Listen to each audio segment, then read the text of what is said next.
Karena memang sholat 5 waktu itu suatu ibadah yang khusus. Karena perintahnya itu langsung dari Allah Subhanahu wa Ta'ala, tidak melalui perantaraan malaikat Jibril. Nah, ini terjadi ketika Rasulullah dipanggil oleh Allah pada saat Isra Mi'raj. Jadi perintah sholat itu langsung dari Allah Subhanahu wa Ta'ala. Maka secara fikih ini tidak boleh ditinggalkan apapun dan bagaimanapun keadaannya.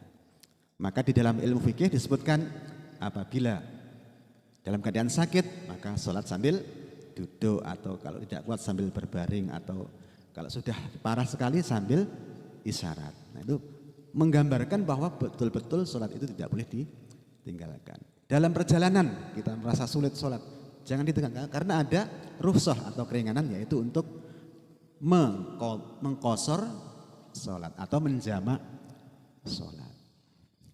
Nah, intinya itu. Jadi perintah sholat dari Allah itu secara langsung sehingga tidak boleh ditinggalkan. Walaupun waktu subuh bangunnya kesiangan. Astagfirullah, bangun kok sudah matahari terbit 6:30. Apa yang kamu lakukan?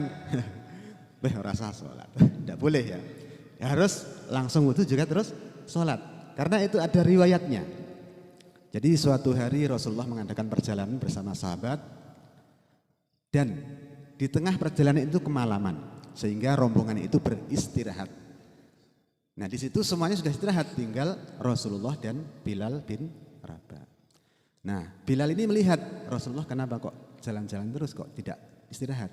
Maka Bilal bertanya, "Ya Rasul, kenapa Anda tidak beristirahat?" "Oh Bilal, saya takut nanti kalau ketiduran terus tidak sholat subuh." Nah, itu ceritanya gitu.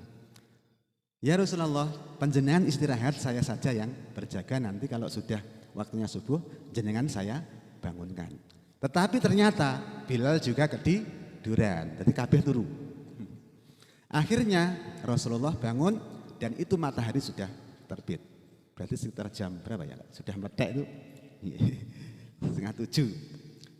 Nah, terus Rasulullah memerintahkan kepada Bilal untuk azan dan sholat berjamaah. Sehingga satu kali itu Rasulullah melaksanakan sholat subuh kesiangan. Kalau kita berapa kali? Nah, tapi itu ada riwayatnya. Jadi itu yang kita lakukan ketika betul-betul kesiangan, tapi ojo-ojo ya. Itu tetap sholat walaupun kesiangan. Sehingga memang itulah bahwa sholat itu betul-betul merupakan ibadah yang tidak boleh ditinggalkan. Barang siapa yang sholatnya bagus, maka amalan yang lain akan ikut bagus, dan barang siapa yang sholatnya jelek, maka amalan yang lain akan jelek. Karena apa? Sholat itu yang akan dihisab pertama kali. Kalau tidak sholat berarti sudah jelas langsung disisihkan ke neraka. Tapi kalau sholat masih dihisab amalan yang lain. Kalau tidak sholat berarti itu namanya tidak punya tiket untuk masuk. Misalkan kita mau nonton ke stadion, harus ada tiket, road race ya. Kalau tidak punya tiket langsung disisihkan, tidak boleh masuk. Tapi kalau punya tiket, diperiksa dulu tiketnya. Oh iya, ini benar masuk.